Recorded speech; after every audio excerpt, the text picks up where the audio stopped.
Welcome back, y'all. Man, we had a blast yesterday.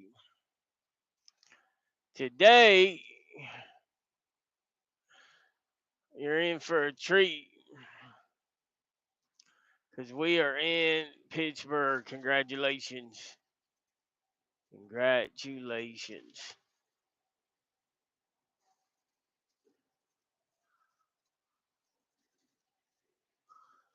And you're in for a good time.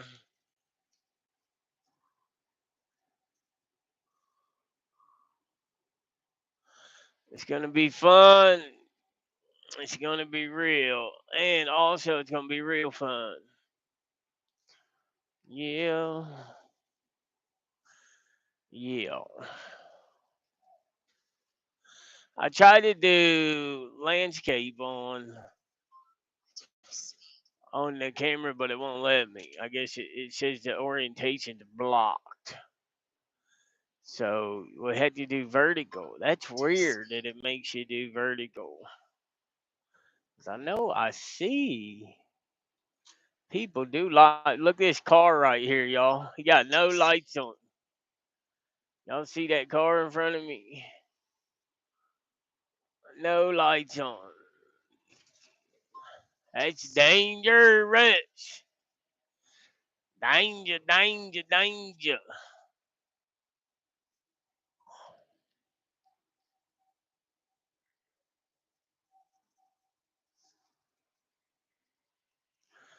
Pittsburgh, Pittsburgh.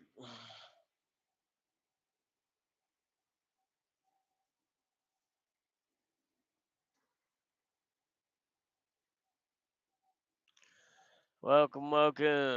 Pittsburgh, Pittsburgh, and trucking.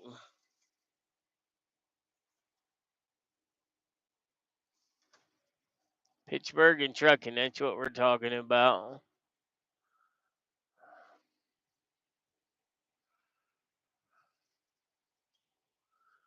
Pittsburgh and trucking, y'all.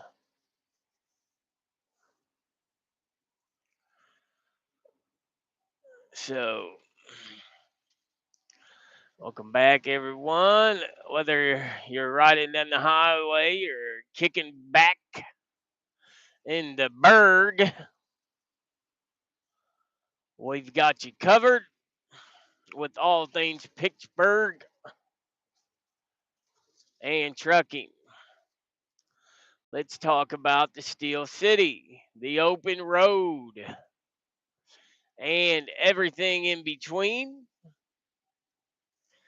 A few highlights we'll talk about is the traffic and the roads, the weather impact, bridges and logistics. Always important to consider in trucking and definitely in the bigger cities.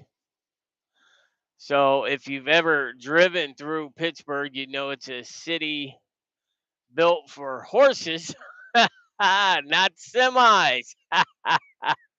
There's tight tunnels, steep grades, and surprise turns, and they keep you on your toes, right? All of these things I just mentioned keep us on our toes. Drivers of all sorts of vehicles, but most certainly in the trucking industry, they keep us on the toes. Hello, friend. Welcome to the channel. And if you've ever driven through the Northeast or the Midwest, or even out west or anywhere north of the equator, then you're aware of the weather impact, which is significantly more impactful in Pittsburgh and PA in general. So, snow on Mount Washington, fog on Three Rivers, and the classic Pittsburgh rain. It's all part of the adventure, especially for truckers rolling through I 376 or I 79, which is where we are now on I 79. Thank you for the thumbs up there. I appreciate that. And we're about to exit in 1.25 mile onto I 376. So if you don't know, I've said this several times, the 3-digit interstates are either thoroughfares, meaning they go right through the city, and those would be the higher number 3-digit interstates. And then the lower number interstates, 3-digit interstates, such as 376, would be outer belts. And they help you to avoid some of that downtown traffic. As far as Pittsburgh goes, there's just no avoiding it because of the fact that, as I articulated previously, this town was built for horses and not semis. So, and this is a problem with a lot of the early settlements, the kind of New England area where we first settled when America was first birthed after the American Revolution and our ex parte from the British regime that would essentially have us producing vegetables and crops for their monarchy, and Americans decided quickly, early settlers said no, thank you, but no thank you, because what we're going to do, because we have our own minds and our own ambitions and our own thoughts, is we're going to grow crops for ourselves. And thus, the blueprint that is now modeled by the rest of the developed countries in the world and up and coming developing countries in the world of democracy was born. Hello. Well, thank you. It is a nice view. That's one of the beautiful things about trucking is we have the best office view, right, y'all? And I'm glad you like it. I hope you have a nice, clear view. We do get a little bit of reflection off of the windshield. Let me clean this. That might help with that. It's a pretty good camera. So hopefully that translates well. Hopefully you have good audio. I got a new headset. It's a Blue Parrot 450. It's a pretty good quality. Really good. I'm really impressed with it. And today we're trying out the new GPS. I got a brand new Garmin diesel. And I think I will ultimately do a review video on that because commercial GPSs are important for truckers, and it's nice to know which ones are good and which ones aren't. So I would be happy to share that with y'all. And we can't talk about Pittsburgh without talking about bridges and logistics. With over 400 bridges, Pittsburgh is a trucking maze. Anyone ever get stuck on Fort Pitt Bridge at rush hour? That's the test of patience. It doesn't even have to be rush hour. I can't honestly tell you, and we're on 376, so we will likely see Fort Pitt. We'll see it sometime today. And the Fort Pitt tunnel, it's 2 lanes, and you end up with that funnel effect because you have all of these vehicles, all these drivers in a hurry to get to our destinations, and you go from several lanes of traffic down to 2 lanes of traffic, and everybody's vying for position, and my time's more important than yours, and that person's time's more important than this person's. And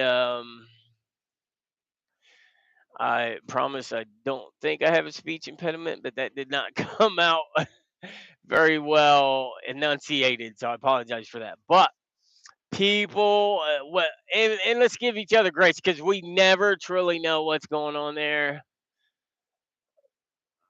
I haven't been brake checked yet, not so much, but I have had quite a few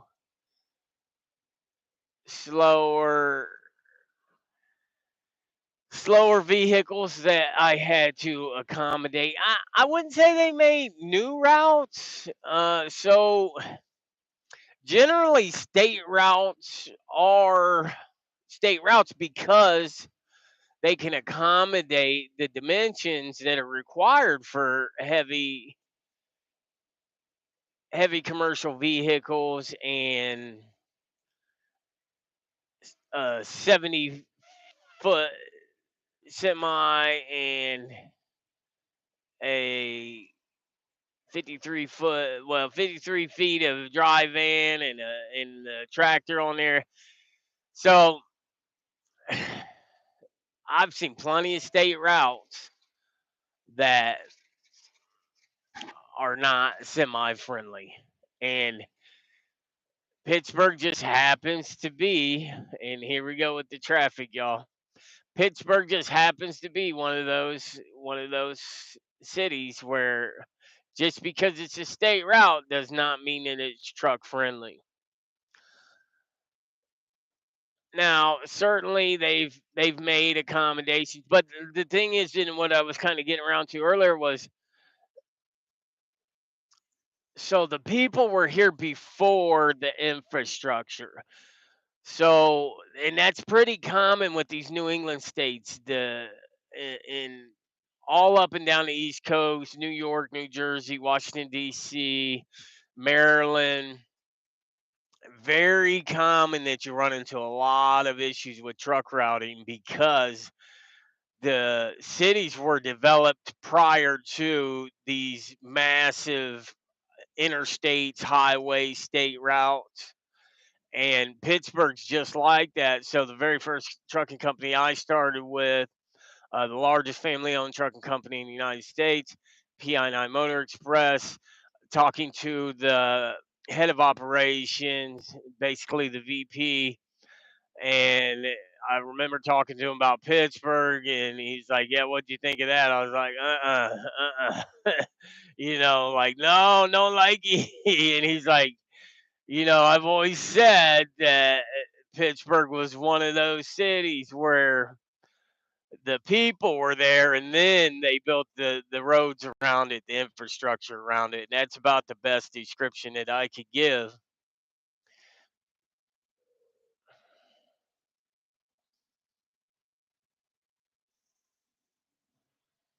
Instant 360. I thought about getting one of those. You know what? I might try that. I think a lot of the vibrations from the truck, and it's not the best phone mount. So maybe I get a. But yeah, I agree. Um, I have heard good things about those Osmos, the DJIs, and the 360 instant. So I think I will try one of those. They are a little pricey, but I think they're probably a good option, especially if I'm doing like a live, kind of like I did yesterday, where I take you guys all the way through my day.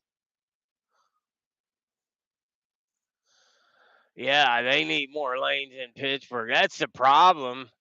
I mean, maybe it wouldn't be practical because you got all these bridges and stuff, but you could put more lanes in here. Look at the freeways out in California, man. You got 8-lane highways out there, man. Insane.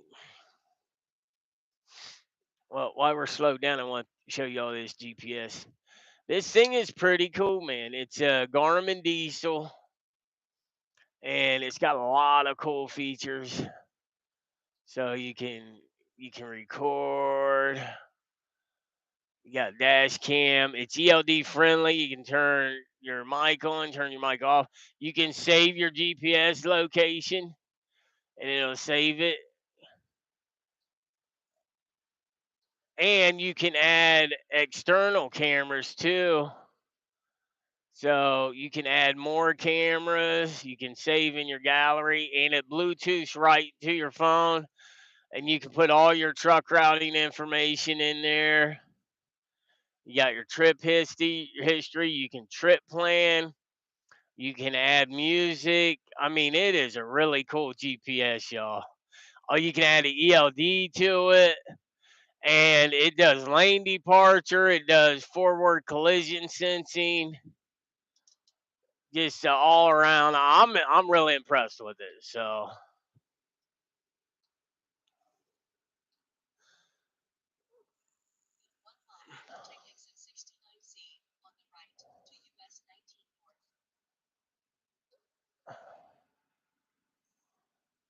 oops, what I do?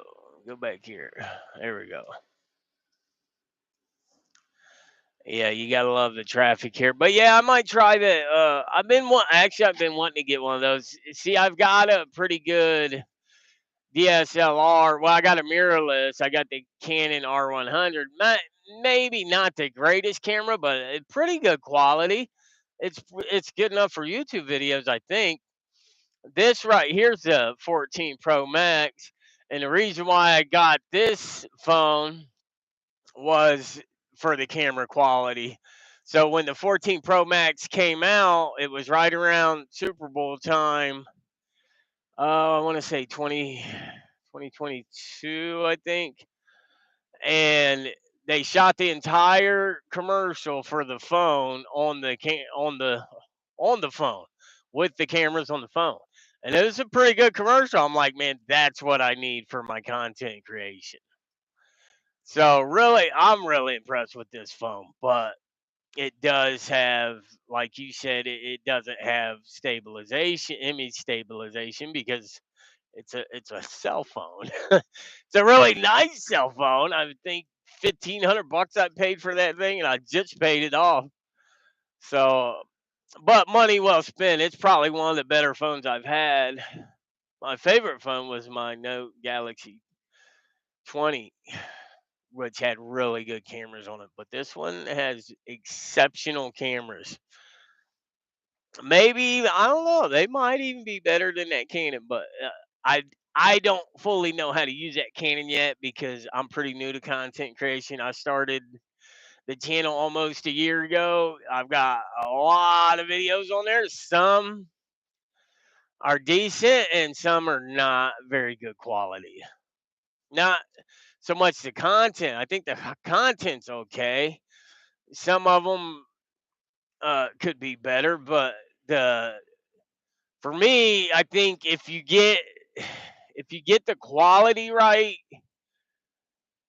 granted, if you have good content, it doesn't the quality almost becomes irrelevant. But if you if you can find that sweet spot of good quality and good content, meaning a good storyline, is it intriguing? Does it pull you in? Does it make you want to keep watching? Or do you regret clicking on it? Which, yeah, I get that sometimes too. I'm not perfect. It's hard to please everyone. And maybe if this isn't your style of content, maybe this isn't your channel, but I hope it is. And I'm always open to advice if people have something they want to see. If it has to do with trucking and it's relevant to the channel, absolutely. Any recommendation, new driver, company? Well, that depends. What are you trying to do? Because a lot of people will come into the industry and they're like, "Well, I want to get home every night." Well, that's probably not feasible. Now, if you live in a major freight lane, if you're in a city, absolutely, you can find a spot where you can do that. You won't make as much money as you would staying out for 2, 3 weeks on the road. Now, if you don't mind going on the road, I can point you in the right direction. So I guess it depends where you're from. The company I'm with, I've been with for almost 3 years now, In November, I just went to owner operator, but they treated me good as a company driver.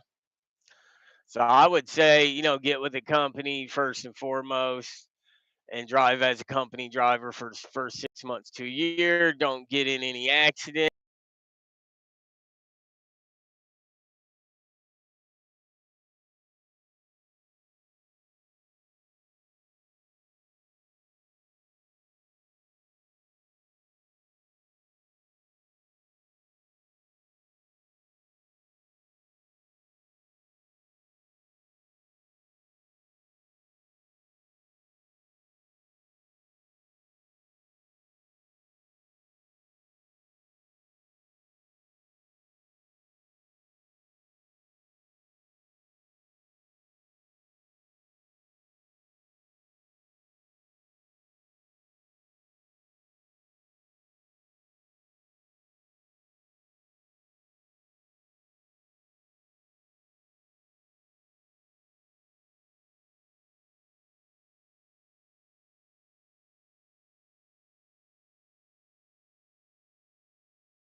Uh, Good drivers are something that just come with time. So we yeah, southbound. No, we're going north. It says south though, truck. We gotta get over here somewhere else. This is the problem. Here's the funnel vision. So heck, Gark, let me know where you're at, and I can shoot you in the right direction. Now, if you want a company that's going to train you because you just got your CDL and you want to learn how to drive because CDL training is not necessarily learning how to drive; it's more about learning how to pass a test. I would recommend PI9 if you don't mind working. You're going to start out regional, meaning you might be home a couple times through the week, and you'll be home on the weekends for sure. And you might sleep in your truck 3 or 4 nights a week. But you're going to make good money to do that, and you're going to work because you're hauling steel. But you're going to learn a very good trait. And again, if you can go 6 months to a year hauling steel without any major accidents, incidents, or violations, you'll be able to pick your lane. And at that time, you could pick whatever company. And they hire from the entire continental United States. They have terminals all over the place. Primarily, they haul everything east of 44, I would say. But they do have some freight that goes out towards Missouri and Oklahoma. Not really past St. Louis, but they have a terminal in St. Louis, but it's a great company. And they train. And if you have a record, they would still take you because they're a second chance company, which is cool. 69 B. I'll get this one. This is a different route it's taking me. Normally I go, and maybe there's a bunch of traffic up there, but normally I go right through downtown and 379 to 376 to 279 to PA 28. But we're gonna try this route out. It's a truck GPS, so I'm putting it to the test. I hope it doesn't make me regret it. And let's see, just investing.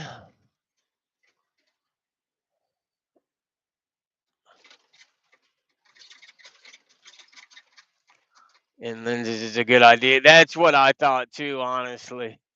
I thought about getting oh, why do I gotta go that way? Oh, that's for a turn.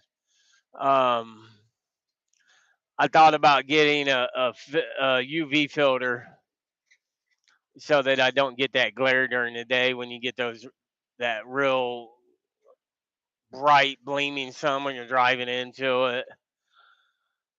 So yeah, definitely considering that and considering some other lenses for my phone too. I've seen some quality, I guess, review videos on different lenses for shooting camera or shooting videos just with your cell phone. Oh, I can't remember. It's been a while since I watched those, but so I thought about doing that too, getting some different lenses for my phone.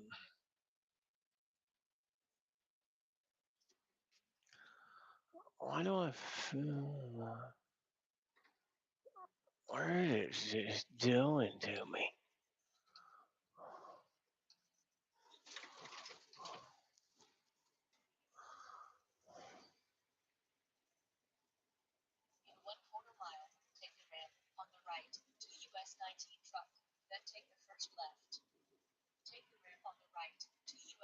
Mm,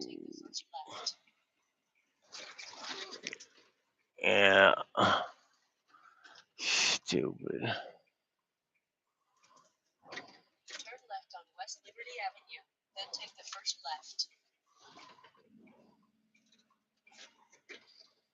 Right lane through tunnel. Oh, I should have got over there. Stupid man. Oh, don't mind me just talking to myself.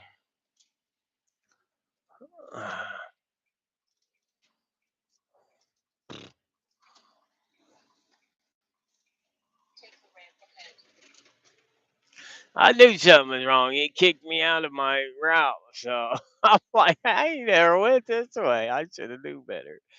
It's a good idea to understand your directions. So I'm like, man, I'm supposed to be going north. Back to Pittsburgh. Pittsburgh as a freight hub, Pittsburgh's got some serious logistics game. Amazon warehouses, rail yards, a prime location for Midwest and East Coast runs. And you can do that running locally, and you can also do it OTR.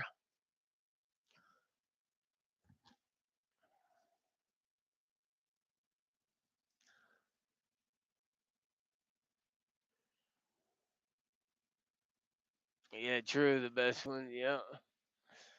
Best camera's the one in your hand. Ain't that right? Oh, network latency is bad. See, I thought about going. Um, I'm thinking about just putting a laptop in here and running OBS and just doing several feeds at one time. What do you think about that? Have you done that with OBS? So, like my church, they use iPhones for all their live streams, and all they're doing is running them through OBS and a little cheap switchboard to for individual cameras. But you can run through OBS. You can do multi-view too, which I think would be kind of cool for this. Which I have a multi-view dash camera, but it runs to its own monitor and there's no output on it. So I can pull them off of the SD card and edit and post like that from internal storage, but I can't live stream like that. So unless I just put my phone in a mount and point it towards the monitor, which is kind of cheesy and chintzy, but I do it sometimes.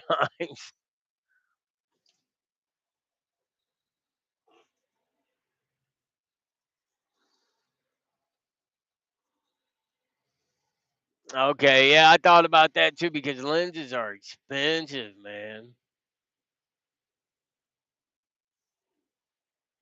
Garmin, okay, look into that.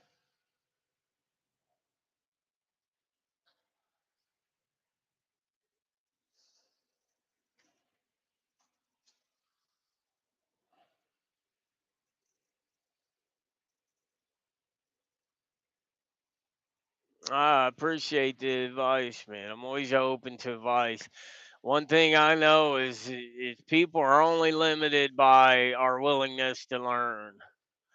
So we got to remain teachable. Iron City, yeah, for sure, man. I got my feet wet here in Steel City, and there were some growing pains along with it.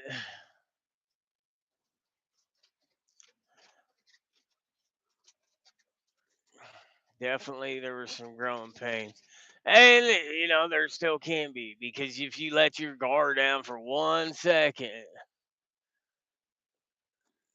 there can be growing pains. And if you like me, if you're a small business owner, which is what you are, if you're an owner operator, even if you're leased on to a company, everything I do is a business decision. So, time is money. Like that little mishap right there just cost me 20 minutes. Um, Hopefully it doesn't set me back too far. I don't think it will, but point being, I'm glad I caught it because I'm like, hold up, man. This is not my normal route. But I thought it was to divert me because of traffic. But I was screwing around showing y'all when I stopped there and I kicked myself out of the route. So that's on me. But still, like this GPS, the Garmin Diesel. And yeah, I would. So I don't know if this has output. I'd be interested to see. It has Bluetooth capabilities, so maybe I could run a Bluetooth to a computer to a laptop and have that as one of my feeds for OBS because you can have multiple stream feeds through OBS. So I think I'm gonna do some YouTube University research on that, on how to properly use OBS, and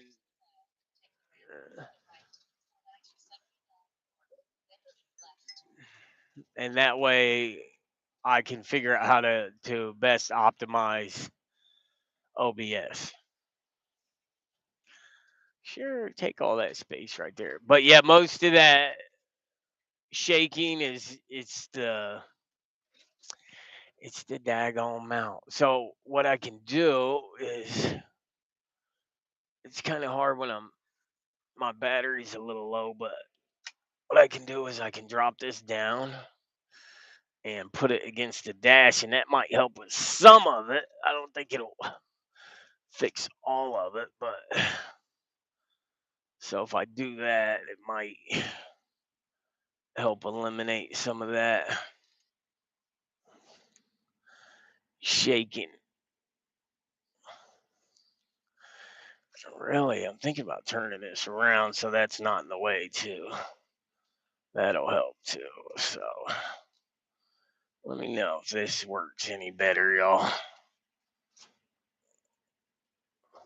I'm always open to advice because, like I said, we got to remain teachable. So I want that angle down. The thing with the iPhone is if you have um, if you have your autofocus on, which most of us do, right? Then what'll happen is if you get something in the foreground, it'll throw off the photo, which is cool for like portraits and stuff. But if you're live streaming like this, if you get something in the foreground, it'll blur the background and it makes for a pretty crappy video, especially for a live stream. Now, it's great if you're doing a portrait or something. So that's a challenge too, is because I got this big old truck and the hood and the actual cell phone mount.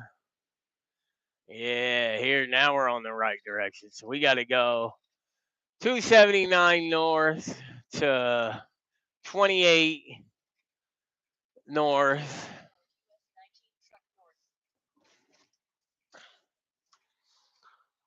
and take that into Cheswick. We're not too far though. It's a minor little detour, but look at this awesome view of the stadium, Allegiant Stadium, home of the Pittsburgh. Oh, they changed the name of the stadium? Acrisure. See, that was the lane departure I was telling y'all about. All right, we're on the right path, y'all. We got even closer. No, it's PNC Stadium. That's what I was thinking.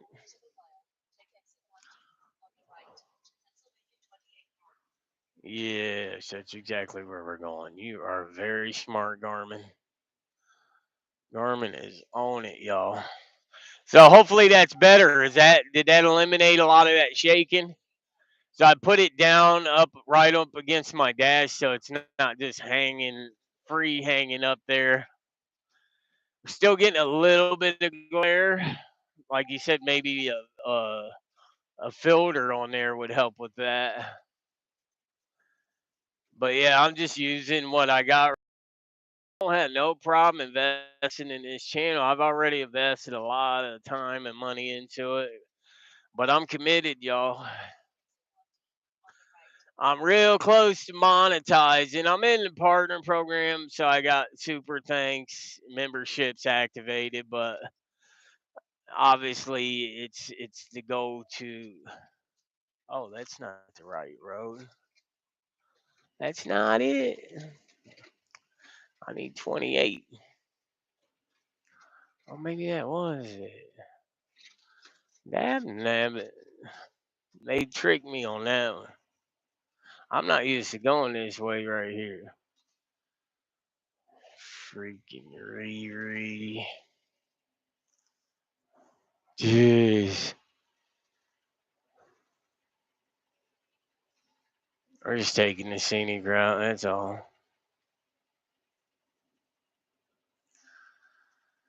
I gotta get used to this GPS. That's twice it messed me up already, man. God. 'Cause I was over there and then it highlighted the other lane, like I needed to go back over there, and I knew dang well where I was supposed to be at. Idiot. Whatever, bro. It's gonna turn around and take me back to 28. I'll just drive around in circles all day, y'all. This is annoying.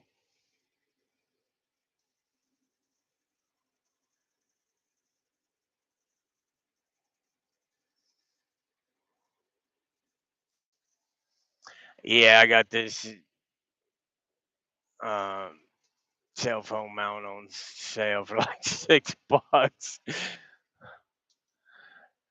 But it's like I go out and get equipment and thinking, oh, this is gonna be the end all, get all, and then I it just sits in my closet and I never use it.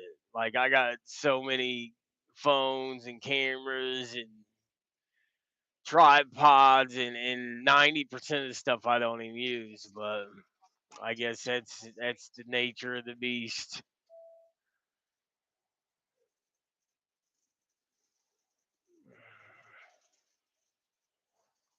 Yes.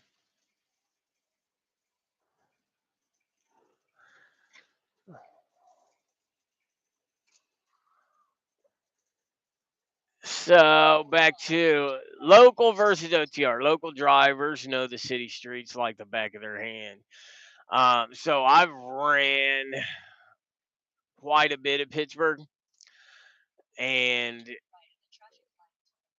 I'm pretty familiar with most of even some of the city streets that you would be like, there's no way that's a truck route. Like look in front of me. There's trucks right there, y'all. But that's any major city. You know, wherever there's people, there's freight lanes. There's gotta be because people gotta eat and we all want our stuff, right? So local drivers are going to know the routes like the back of their hands, while OTR drivers that are passing through get the thrill of dealing with the delays and the different and unique road layouts that maybe they're not used to.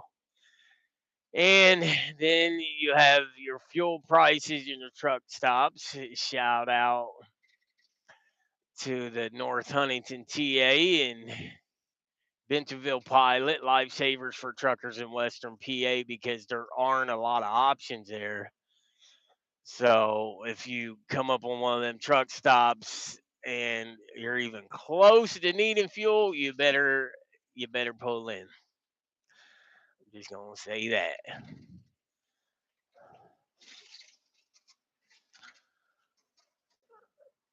So have you ever been through PA?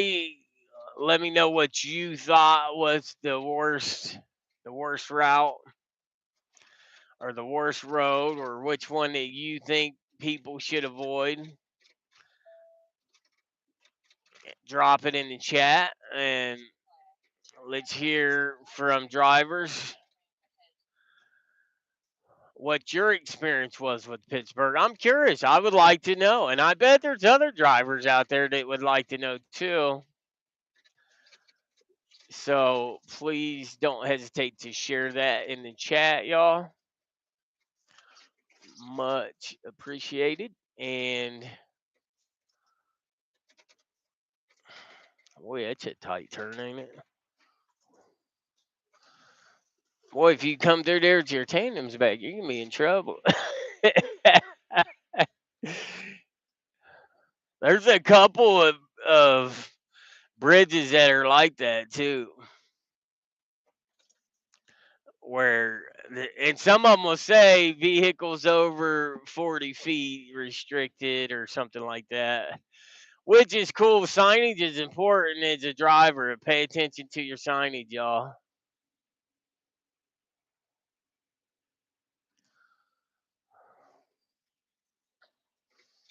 Well, the good thing is we get a good view. See, there was a sign right back here if you were paying attention. No left turn for vehicles over 40 back there. Oh, this is my turn.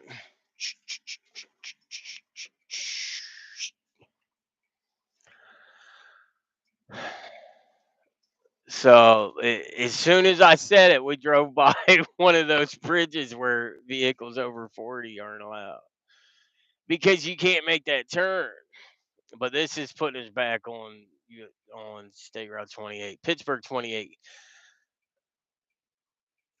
Who's out there on the road right now? Who's driving? Where you at? Drop it in the chats. I'd like to know. You hate 28. See, I have mixed feelings about 28.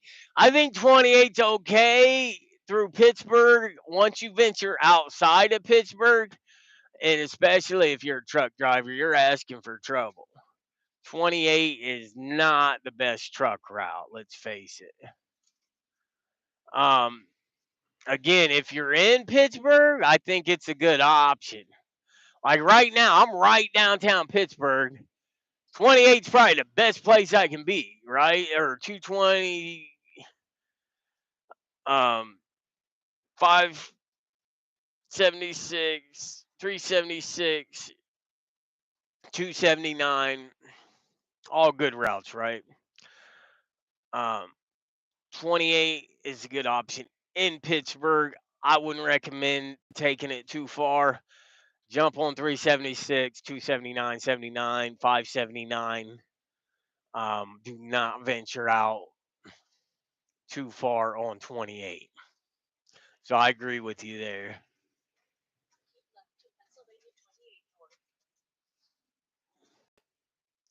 Oh yeah, Pittsburgh's bad for speeding, man.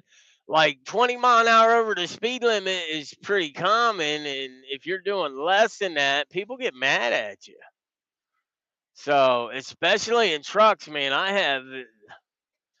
I see drive commonly it'll be a 55. There's a lot of 55 routes in Pennsylvania, and it's pretty common for traffic to be doing 70 mile an hour, sometimes 75. Which we know as drivers that speed kills, but we can't let other people's driving and bad behaviors influence ours. So just because people are speeding around us doesn't mean that we have to go the same speed they're going.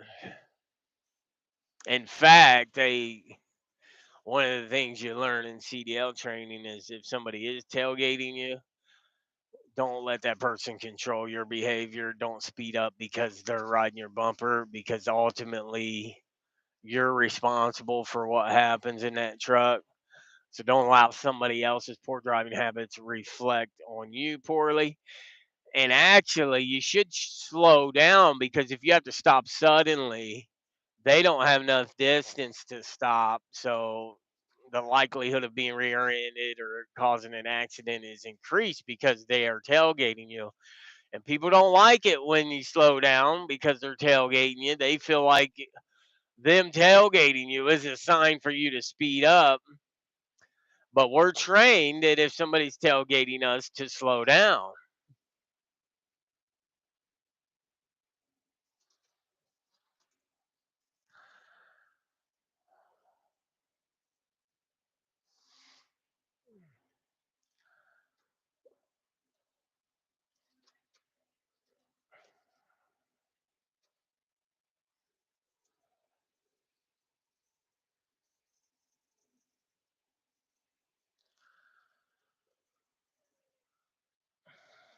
So if you're just joining, I just want to say what's up, man.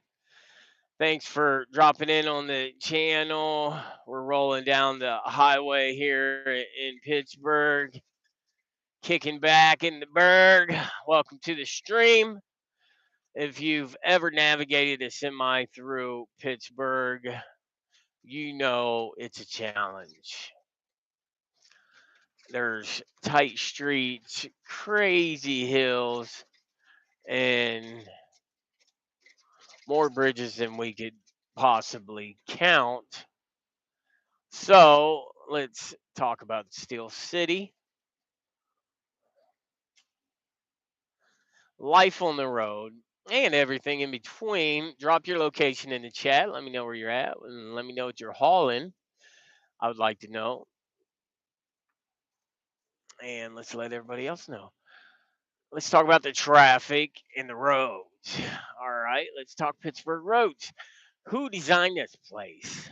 Because I swear some of the streets make 0 cents for a semi.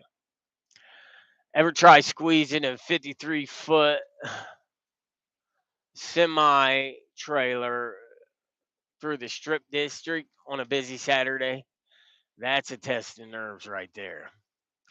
And let's not even start on the tunnels, Fort Pitt, Squirrel Hill. It's like a game of hold your breath and hope for the best when you're stuck behind a slow driver.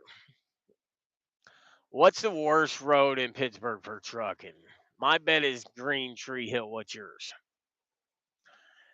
And then on top of those extreme hazards and situations, we have weather challenges.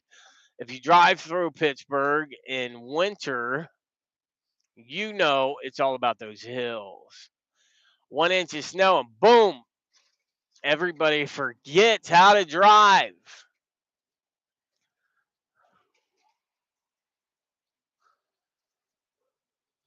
And fog.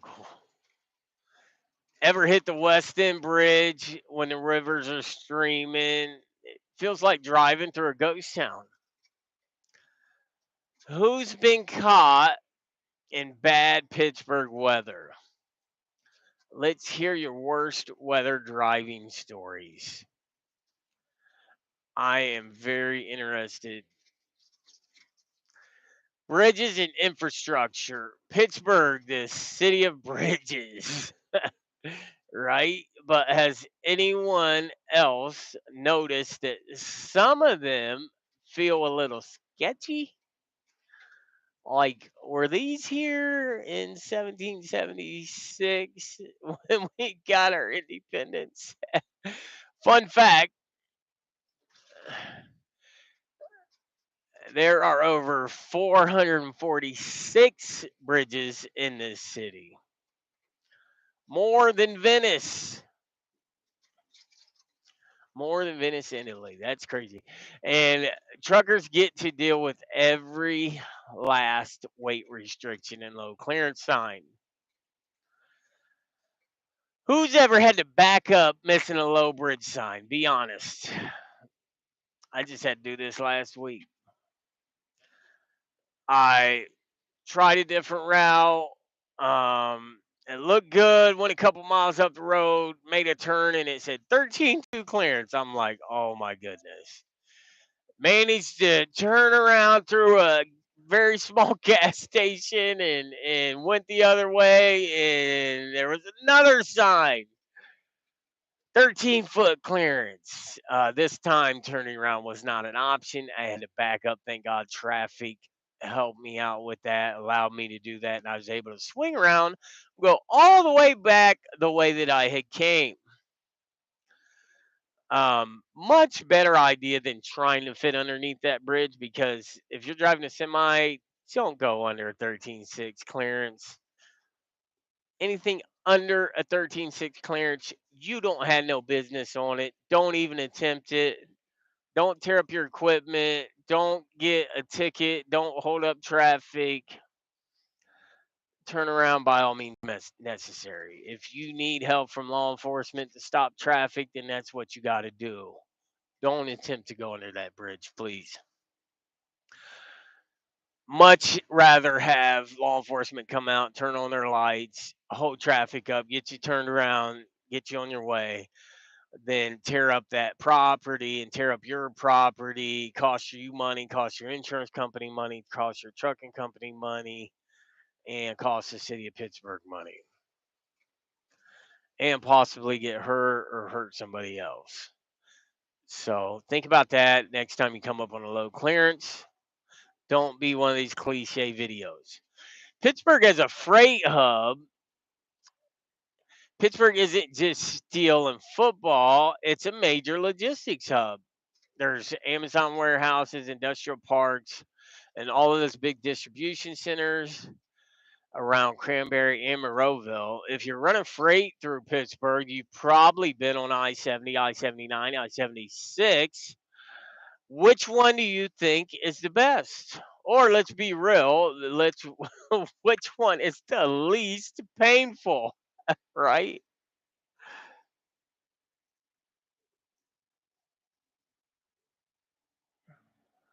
Yeah, more than 50% are probably out of date. The bridges, absolutely, and that's sketchy too. But what do you do? So again, local versus OTR. You have your local drivers that deserve a medal when it. Whoa, dude! When it comes to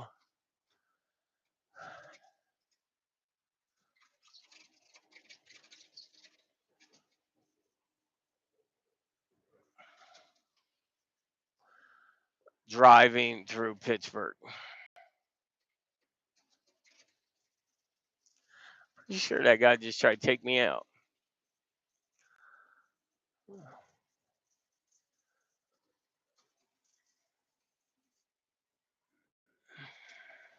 And then OTR guys, they're just passing through, get the pleasure of dealing with road work. And let's face it, there's always some kind of road work in Pittsburgh.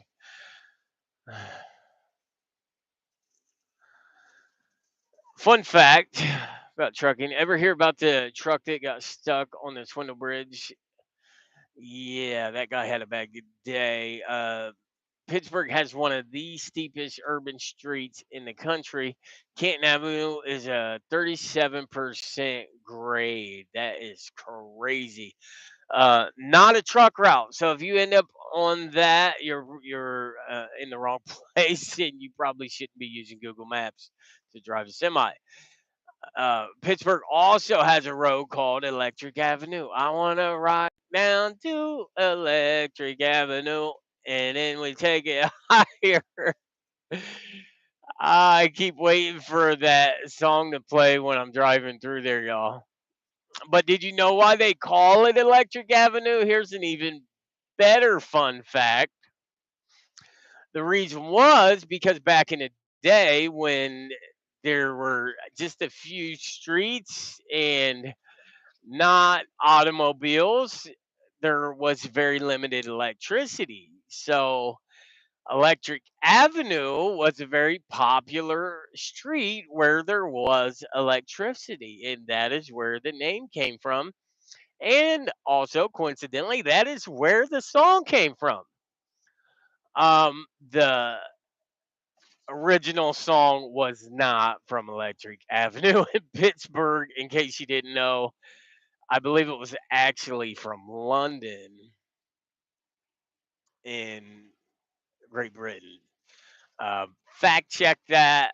Let me know if it checks out. Drop it in the comments. So let's hear from you guys. Where are you at? What city you in? What are you hauling? Where's your next stop? Who's running east? Who's running west? If you've had a nightmare delivery in Pittsburgh, let's hear about it. And don't forget to hit that like and subscribe if you want more truck and talk with a street city twist. We're almost to our delivery. Thank goodness.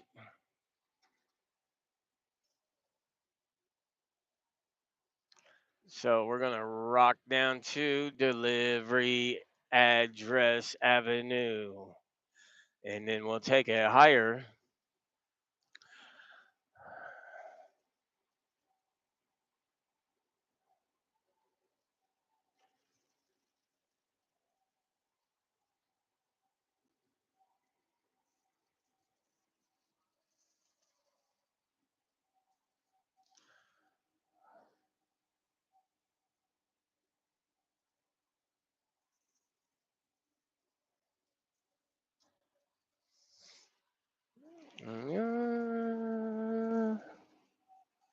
Trucks to North Kensington, New Kensington, use exit 14.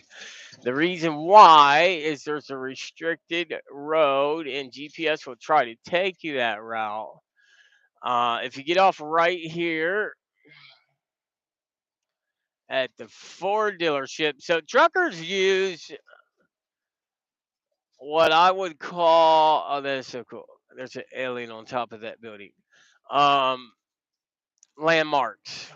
More so, I know an old school trucker that trained me when I first started driving, and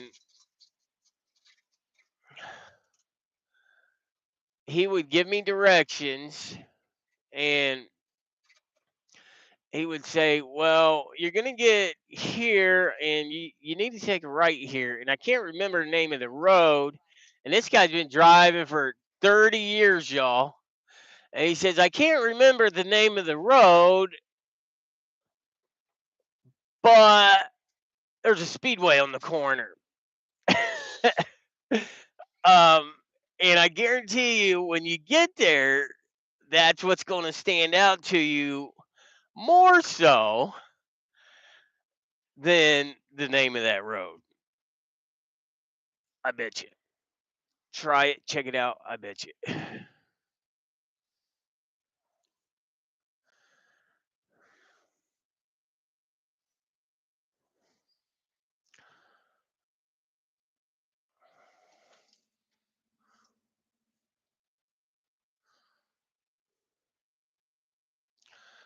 So if you're just joining us, welcome back to the stream. Whether you're hauling steel, running loads cross country, or just navigating Pittsburgh's legendary WTF roads, we've got a great show lined up today. Drop your location in the chat. Who's rolling? Who's stuck in traffic? Who's chilling with a Permani's sandwich? Let's talk about life on the road, Pittsburgh trucking, and everything in between. Pittsburgh's roads, the trucker's nightmare. Pittsburgh is a city with personality, and by personality, I mean it will make a trucker question their life choices. Let's break it down. The roads were not made for trucks. Problem, right? And prime example right there, 13.8 clearance. Thankfully, I know this area and I deliver here weekly, so I do know for a fact this is a truck route. Pittsburgh roads were originally made for horses and carriages. not 53 footers with a reefer on the back. Ever tried making a U turn in the south side? Good luck. GPLs might as well say you're on your own, buddy, because half the truck routes disappear into a maze of back roads and weight limits. The worst offenders are Green Tree Hill or I 376. It's been like a roller coaster, except you don't want to be on it. Liberty Tunnel, big rigs aren't even allowed, but that doesn't stop some special drivers from trying. McKee's Rocks Bridge, heavy truck traffic, potholes, and a very steep grade. What could go wrong? Braddock Avenue intersection, tight squeeze, it will test your patience and your mirrors. So, what's the most ridiculous road in Pittsburgh for trucking? Drop it in the chat. Trucking life in Pittsburgh. Pittsburgh isn't just bridges and tight streets, it's also a major trucking hub, y'all. Major freight logistics include Amazon fulfillment centers. Those prime trucks don't move themselves, y'all. Amazon's got multiple DCs around Pittsburgh. Rail yards. Norfolk Southern, CSX, keep Pittsburgh a major freight. Sorry, trying to concentrate a little bit here. A major freight rail city. Ever get stuck waiting for a train in McKee Rocks? The rail yards down there, there's like 8 to 10 rails just constantly moving freight and rail cars.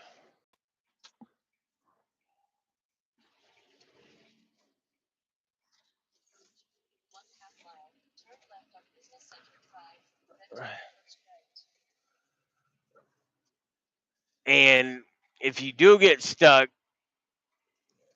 around one of these rail yards, it's going to be a long wait, so you might as well be patient.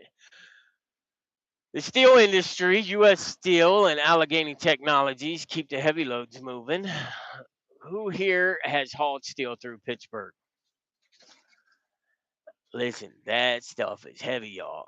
I've seen 50,000-pound coils come out of U.S. Steel. I've hauled plenty of my fair share of 45, 46, 47,000-pound coils out of U.S. Steel. Pittsburgh trucking culture and history. Truckers have been running loads through Pittsburgh for over a century, and the city has played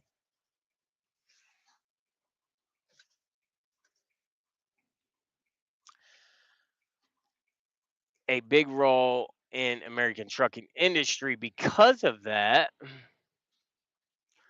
thought I was going to be able to make that turn, but I didn't want to cut that guy off or driver. Could be female. Fun trucking facts. Pittsburgh's early trucking boom back in the 1920s. Trucks started replacing riverboats for shipping steel and coal. Turnpike history. Did you know the Pennsylvania Turnpike I-76 was the first long distance superhighway in the U.S. when it opened in 1940? Also, a very expensive turnpike for truckers, certainly, even more so.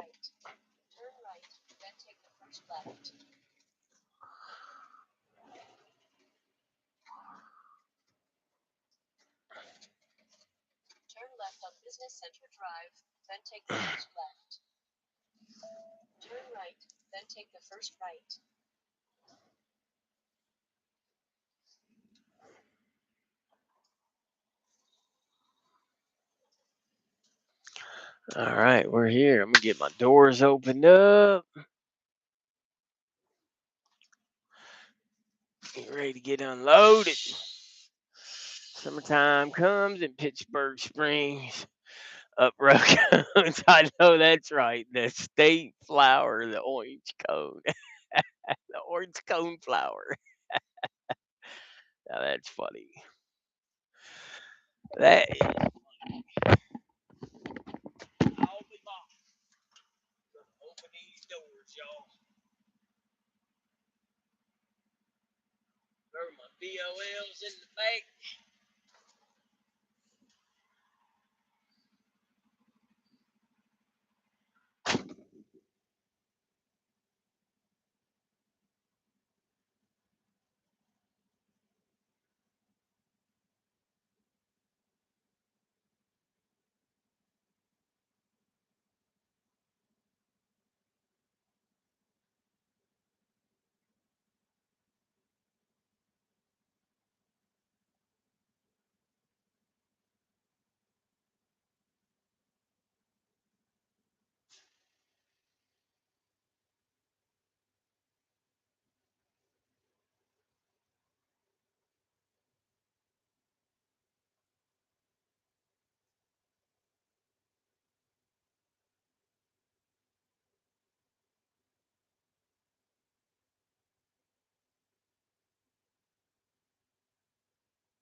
Ready to roll.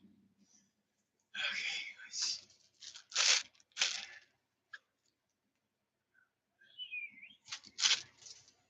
get ready for our next stop.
Yeah, maybe it'll find it, maybe it won't.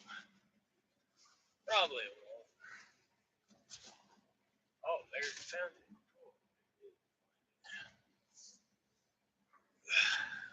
Wait on that guy. It's the driver in there already. Turn right, then take the first right. Oh, that's cool. It even lists. Even lists the inclines, the grades.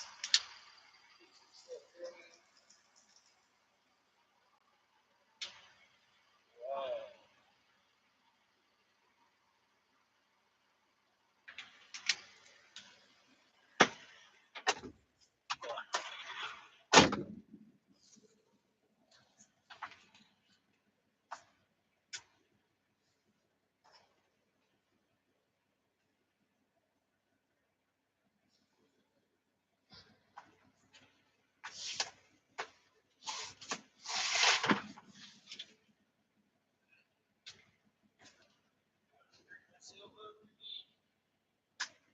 Again.